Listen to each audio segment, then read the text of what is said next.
প্রকার নারীর চোখের পানি আল্লাহর দরবারে পৌঁছায় না।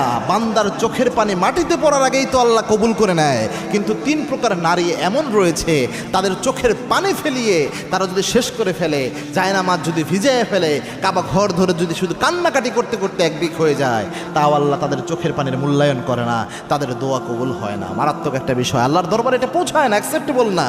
তার মধ্যে 1 নাম্বার হচ্ছে যেই নারীর উপর তার স্বামী অসন্তুষ্ট থাকে বৈধ কোনো কারণে, অবৈধ কারণ না। হয়তো স্বামী বলছে যে তুমি বেপরদা হয়ে অমুক জায়গায় যাও, স্ত্রী গেল না এই জন্য অসন্তুষ্ট, এটা দিয়ে হবে না। বৈধ যৌক্তিক কোনো কারণে স্বামী অসন্তুষ্ট থাকলো, ওই নারীর দোয়া, ওই নারীর চোখের পানি আল্লাহর দরবারে পৌঁছায় না। ফাতেমা রাদিয়াল্লাহু তাআলা আনহা একদা কান্না করতে করতে রসুলের ঘরে ঢুকেছে, জান্নাতের সর্দারিনী তিনি।